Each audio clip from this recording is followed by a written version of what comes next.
Hello children, welcome back. Today we shall continue the video of the chapter Basic Concepts in Geometry, class 9th. Now the next topic is conditional statements and its converse. Okay, now let us see what are conditional statements and what is the converse. First, let us see what is conditional statement. The statements which can be written in if then form are called conditional statements. Okay, the statements which are written in if then form, that means a statement which has a beginning with if, okay, and the further part begin with then, and the statement continues, then that statement is called as a conditional statement. Now, the part of the statement following if, so the statement begins with if, then the part of the statement is following the if, that part which is following if is called as antecedent. Okay, antecedent means a thing that has existed already before, okay, or it has been proved logically before and we take that thing into consideration. That is called as antecedent. So the part of the statement following if, so the part which is following if, that part is called as antecedent, and the part following then is called as consequent. Consequent means following as a result or effect. Now let us see the example of the above statement which I have explained. Example: the diagonals of a rhombus are perpendicular bisector of each other. Now this is a given statement. The diagonals of a rhombus are perpendicular bisector of each other. Now this is a given statement. Now I have to write this given statement in if and then form. Okay, I have to write this in the form of if and then, that I have to write the given statement in conditional form. I have to give a condition to the given statement. Now, we all know here the figure which is given to us, the geometrical figure is rhombus. And we all know rhombus is a quadrilateral. Okay, we all know rhombus is a type of quadrilateral. So, I will first start the statement with, the statement can be written in the conditional form as if. I begin the statement with if. I give a condition there. Okay. If the given quadrilateral. Why the given? Because they have already given us the quadrilateral as rhombus. Okay. So, if the given quadrilateral is a rhombus. Okay. So, if the given quadrilateral is a rhombus, then, okay, I am giving a condition here. If the given quadrilateral is a rhombus, then what is the statement? The diagonals of the rhombus are perpendicular bisector of each other. Then its diagonals are perpendicular bisector of each other. So the statement was given, the diagonal of a rhombus are perpendicular bisector of each other, and I am writing the given statement in a conditional form. So I am giving a condition over here, that if the given quadrilateral is a rhombus, only if it is a rhombus, then its diagonals are perpendicular bisectors of each other. Okay.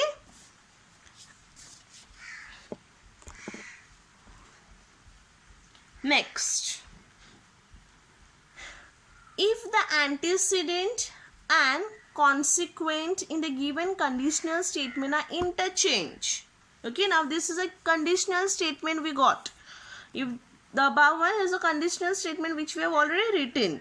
Now we will see what is the converse. So if the antecedent, now which is the antecedent? Here the part which is after if. Okay, that is a given quadrilateral is a rhombus. This is our antecedent. Okay, and what is the consequent over here? Its diagonals are perpendicular bisector of each other. So this is a consequent. So now if the antecedent part and the consequent part, the given conditional statement are interchanged. So I interchange them. So this part will come here and this part goes there. Okay, suppose. Then the resulting statement. So if those two antecedent and consequent are interchanged, the resulting statement, so the new statement which we get is called as the converse of the given statement. Okay. Now, let us see if the conditional statement is true. Okay. So this is the conditional statement. Okay. So if the conditional statement is true, its converse is not necessarily true. Okay. It might be that this is true. The given conditional statement is true, but the converse which is there, it might not be true. So that is a given note.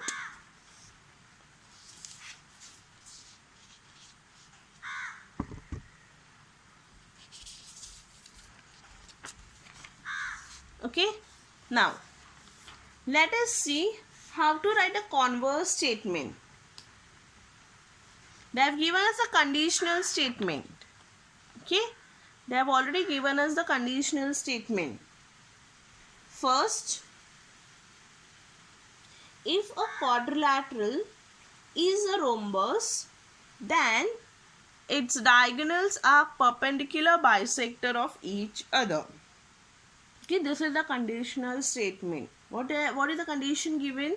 That if a quadrilateral is a rhombus. Okay, if. There is the word if. So if state, it is a condition there. If a quadrilateral is a rhombus, then only the diagonals are perpendicular bisectors of each other. So that is the conditional statement, and we have to write the conditional statement into its converse. So now let us see. Now this if and then remains the same. We are not going to change it.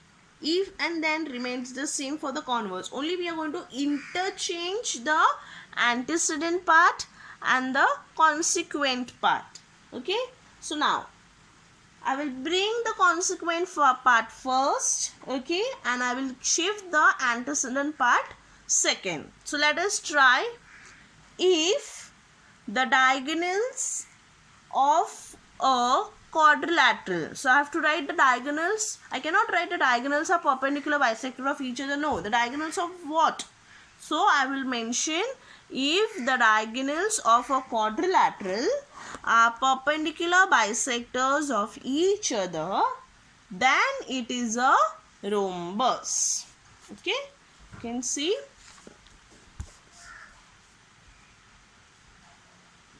If the diagonals of a quadrilateral are perpendicular bisectors of each other, then it is a rhombus. Okay. So what did I do? I shifted the antecedent and the consequent part. I just interchange them. But when I interchange, I have to see whether the statement which is formed is correct. Okay. It should be a complete statement. So that is why I have to mention the word quadrilateral. Okay. So if the diagonals of a quadrilateral are perpendicular bisectors of each other, then only I can say it is a rhombus. Okay. So here the statement is also true and the converse is also true. Okay. Now let us see the second.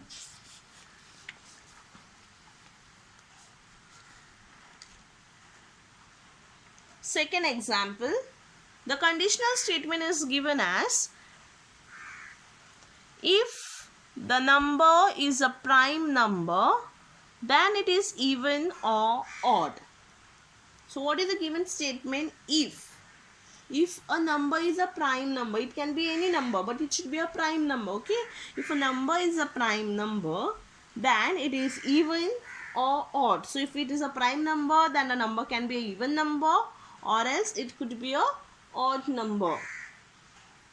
So now my antecedent part is the number is a prime number. This is the antecedent part, and the consequent part is even or odd. Okay. So what I am going to do, I am going to interchange them. Okay. So I will just try. If the number Okay, if the number, now I bring the consequent part here. If the number is even or odd, then it is a prime number. So I write a converse. If the number is even or odd, then it is a prime number. Now here, the conditional statement is true. If the number is a prime number, then it is a even or odd. This is a conditional statement. That is true. If it is a prime number, the number can be even number or else it could be an odd number. But the converse, if the number is even or odd, okay, if the number is even or odd, if the number can be even number or it can be odd number, then it is a prime number. I cannot say that if the number is even or odd, then it could be a prime number. This is a false statement. Okay, so here the statement is true, but its converse is false. Next,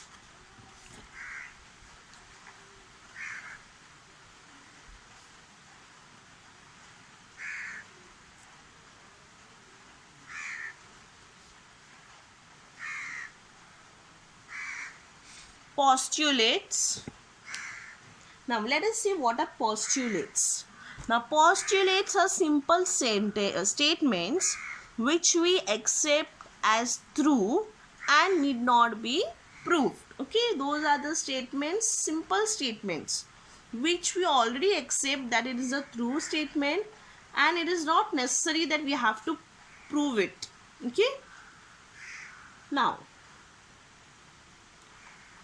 some Euclid's postulates are given below. Now let us see who is Euclid. Now Euclid was a Greek mathematician who lived in the 3rd century before Christian era. Okay, he gathered the knowledge of geometry prevailing at his time and streamlined it. He took for granted some self-evident geometrical statements which were accepted by all and called them as postulates. So now let us see which are some of the postulates which he has listed below. First, the first postulate is there are infinite lines passing through a single point. Infinite means never ending. Okay, so now this is my point P. You can see I have drawn line L, okay, line M and line N, and also line O. Okay, so all these 4 lines which I have drawn, it passes through point P. But I can draw still more lines in it. I can go on drawing and drawing. So I can draw infinite lines. Okay, so there are infinite lines which can pass through only a single point. This is the first postulate. Next, the second postulate,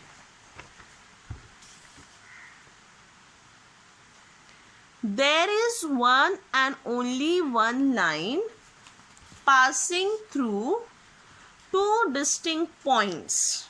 Okay, now there are 2 points, point A and point B. So only I can draw a single line passing through these 2 points. So only one and one line passes through 2 distinct points. So here line L passes through point A and point B. Okay, next postulate, a circle of given radius can be drawn taking any point as its center. Okay, so what is the statement? A circle of given radius. So if they give you a radius, suppose they have given us a radius of 1.5 centimeter. Okay, so a circle can be drawn with the help of the given radius taking any point at the center. So I have drawn a circle with center P of radius 1.5 centimeter. Okay, next,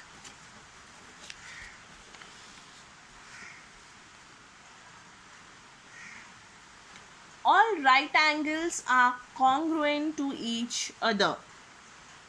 All right angles. So now you can see I have drawn 3 right angles over here. Okay, So now all right angles are congruent to each other. Now when I can say the right angles are congruent? When the measure of all the three angles are same, they are equal. So now angle ABC is 90 degree. Next angle RQP is also 90 degree, and angle NML is also 90 degree. So I can see that angle B, angle Q and angle M, all the three angles are 90. Okay, so if all the three angles are 90, then I can see that all the right angles are congruent to each other. Next,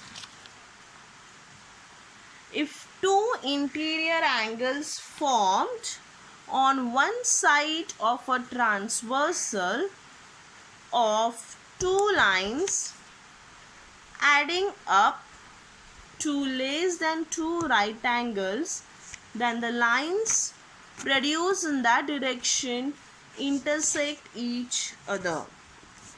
Now what is the statement? If the two interior angles form on one side of a transversal, okay, two interior angles form, okay, so the statement, two interior angles form on one side of a transversal of two lines. So let us see the figure.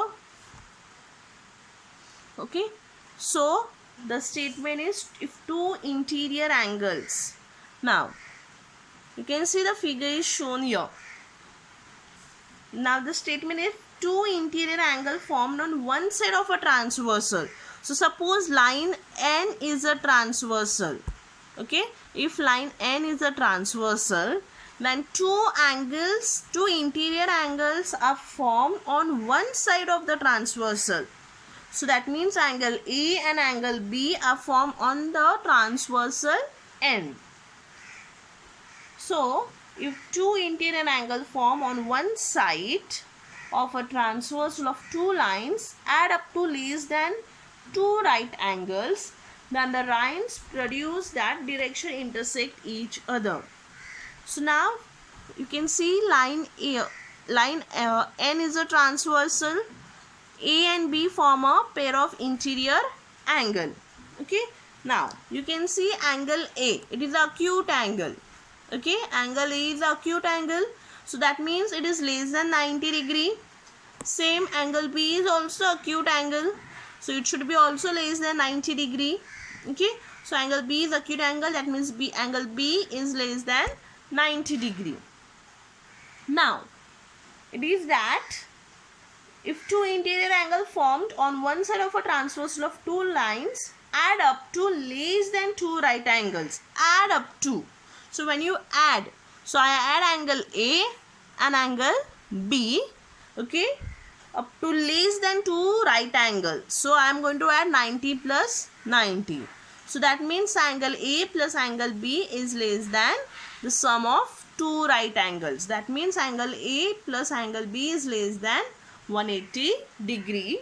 Then I can say that direction intersect each other. So that means line L intersects line M at point T, which is on the same side of the interior angles A and B. Okay. Now next, types of proofs. There are two types of proofs. One is a direct proof and the other one is a indirect proof. Now let's see the direct proof.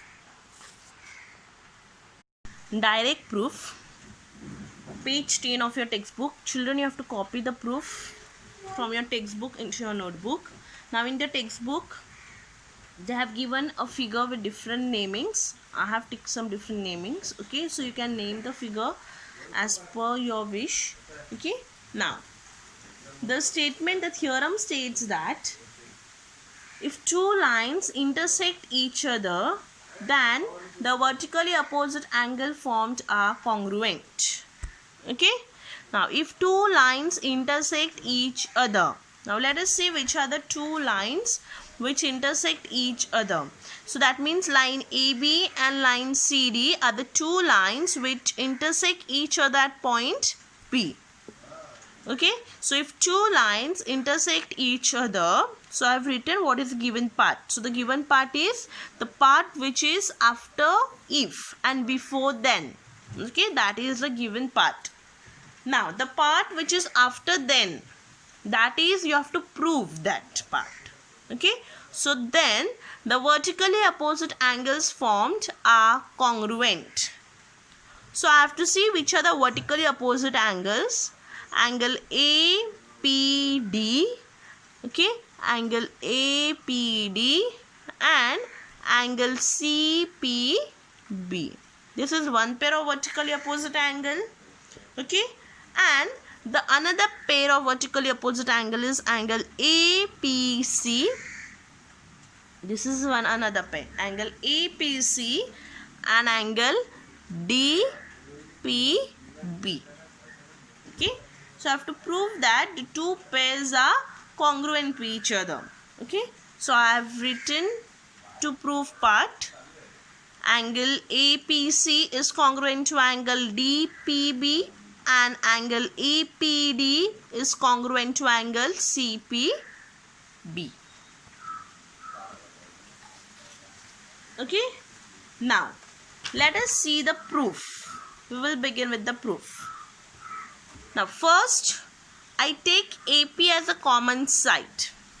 Now if I take AP as a common arm, there are two angles which are formed with the help of AP. That is angle APC and angle APD. Now these two angles which are formed, both the angles have a common arm. Okay, so those two angles are called as adjacent angles, and adjacent angles form a linear pair. So I can write that as angle APC plus angle APD is equals to 180 degree. Okay, so I have written here angle APC plus angle APD is equals to 180 degree. First equation, and the reason I have written as linear pair of angle. You also have to write the reason why you got this as linear pair. Okay, next, so first what I took AP as a common arm. Okay, now next I will take PD as a common arm. Okay, first I took AP as a common arm, now I will take PD as a common arm. So if I take PD as a common arm, let me see which are the two angles formed with the help of PD. So one is angle APD and the other one is angle DPB. Okay, now both these angles again are adjacent angles and they form a linear pair. Okay, so I write angle APD plus angle DPB is equals to 180 degree. So that is second and linear pair of angles. Okay, now next, now we can see I am comparing 1 and 2. Both are equal to 180. So that means angle APC plus angle APD is 180 and angle BPD plus angle APD is also 180. Okay, so in place of 180 I will substitute 180 as this entire thing. Okay, because both are 180. So here in equation 1 I substitute 180 as this because this is also equals to 180 degree. Okay, so I write angle APC plus angle APD is equals to, now in place of 180 I substitute this, that is angle BPD plus angle APD, that is from 1 and 2. Now let us see which is a common angle over here. If you see angle APD and angle APD, both are common. Okay, so now what I am going to do, I will shift this APD on this side. So this plus APD, when I shift on that side, it becomes minus. Okay, so plus APD and minus APD gets cancelled. So I get that as angle APC is equals to angle BPD.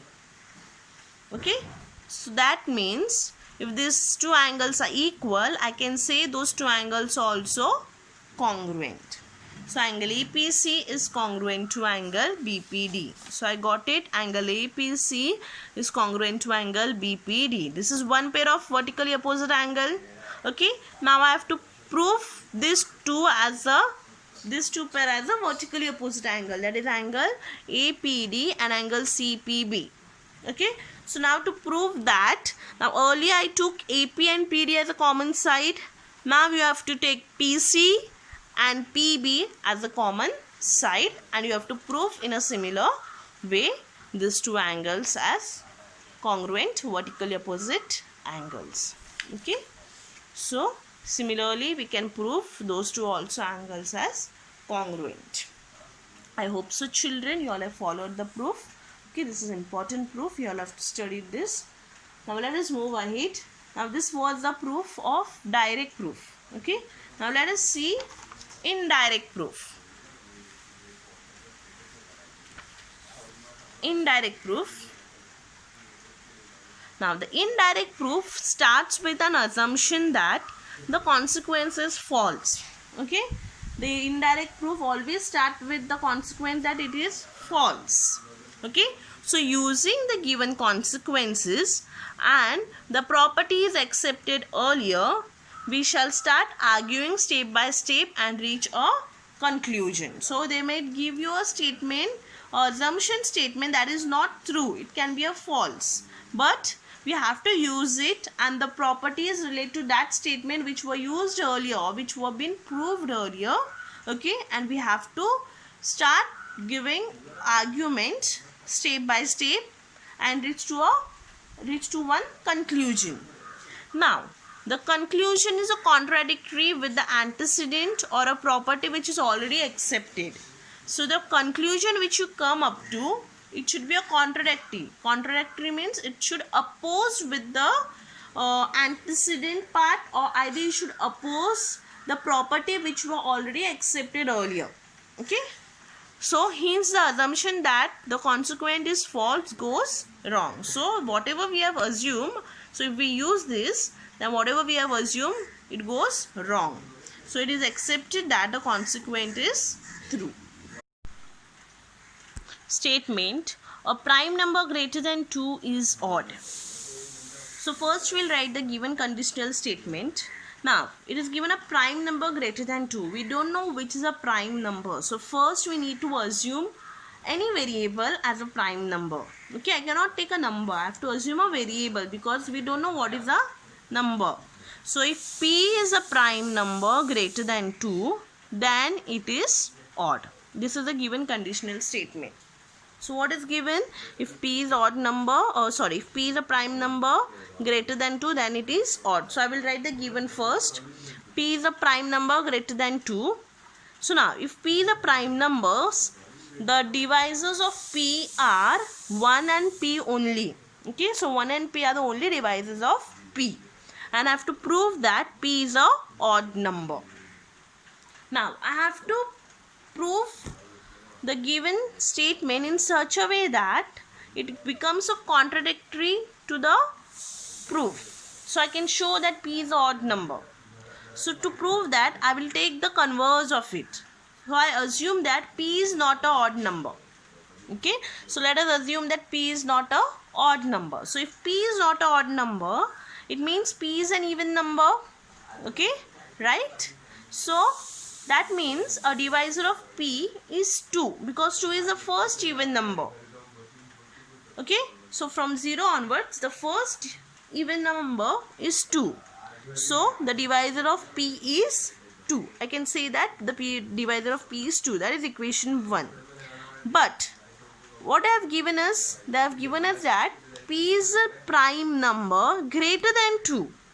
Okay, they have given us that the prime number should be greater than 2. That is given to us. The prime number is greater than 2. So what they have given us?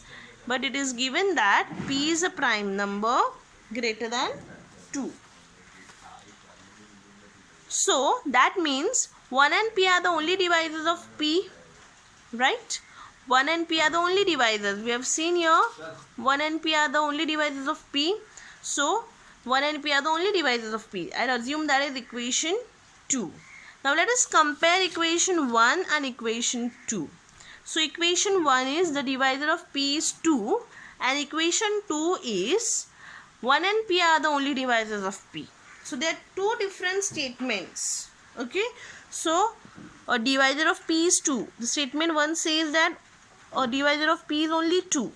And here the statement 2 says that 1 and p are the only divisors of p.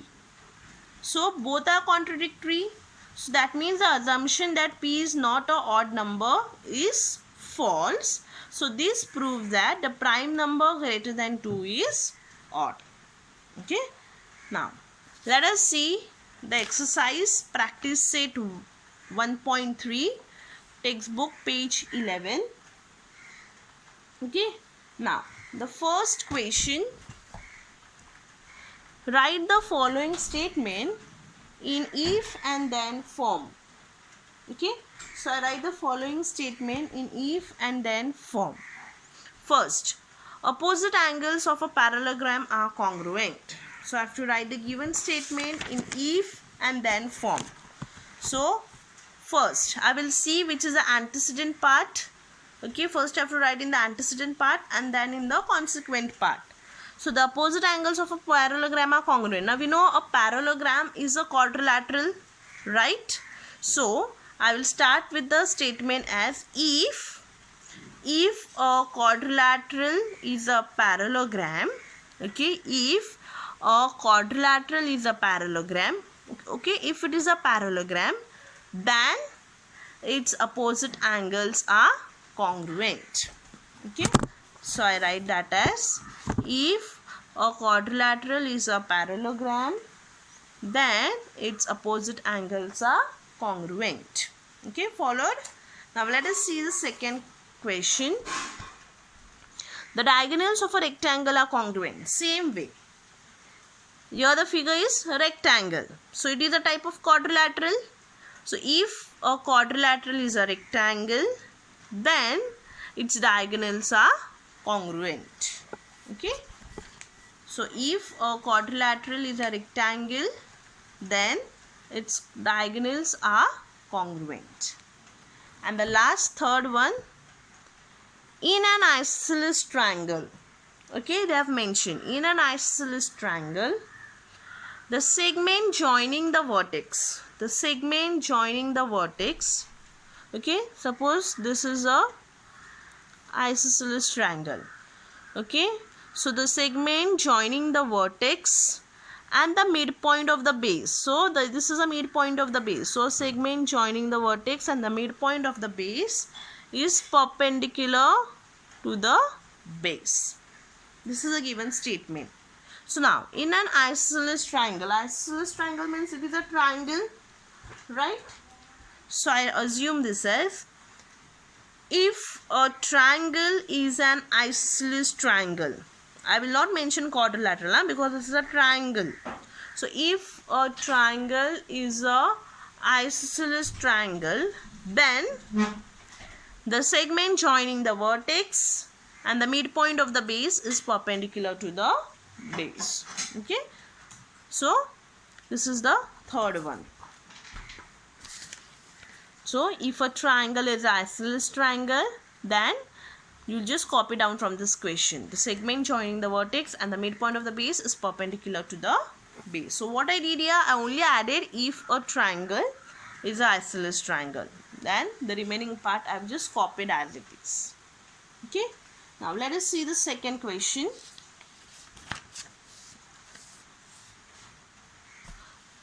Write the converse of the following statements. Okay. First, the alternate angle formed by two parallel lines and their transversal are congruent. Okay. The alternate angles formed by two parallel lines. Now we have to write the converse of the following statement. Okay. So we have to use if and then only again, but we have to write the converse. So now the alternate angle formed by two parallel lines and that transversal are congruent is a given statement.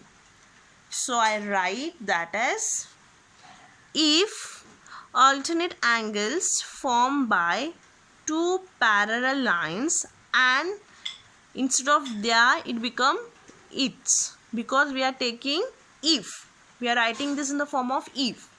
So if alternate angles formed by two parallel line and its transversal are congruent, then the lines are parallel. Okay, then we can say that the lines are parallel because I have mentioned two parallel lines. Okay, so I write the alternate angles formed by two lines and its transversal are congruent, then the two lines are parallel lines. Okay, so I have written here, if alternate angles formed by two lines and its transversal are congruent, then the lines are parallel. Next,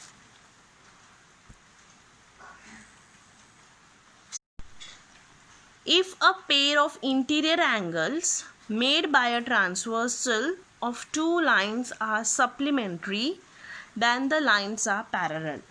Okay, if a pair of interior angles made by a transversal of two lines are supplementary, then the lines are parallel.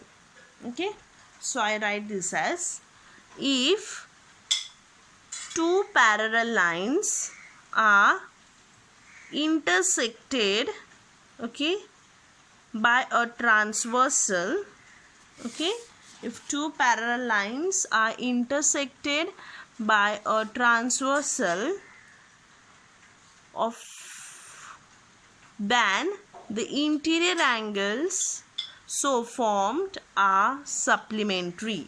Okay, I am repeating it again.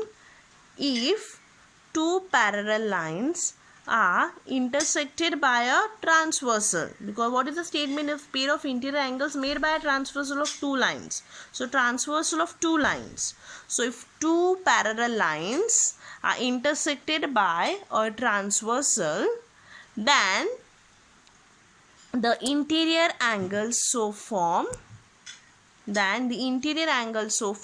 are supplementary. So I write here, if two parallel lines are intersected by a transversal, then the interior angles so formed are supplementary. And the last one, the third one, the diagonals of a rectangle are congruent. This is very easy. Okay, the diagonals of a rectangle are congruent. So what I can say, if the diagonals of a quadrilateral are congruent, then it is a rectangle. Okay, so I write that as, if the diagonals of a quadrilateral are congruent, then the quadrilateral is a rectangle. Okay, children, so for homework you all have to solve problem set 1. Okay, I've mentioned which questions: question 7, question 8 and question 9. And again I've given you the list of the omitted sum. Okay, please complete practice set 1.3 also along with problem set in your notebook.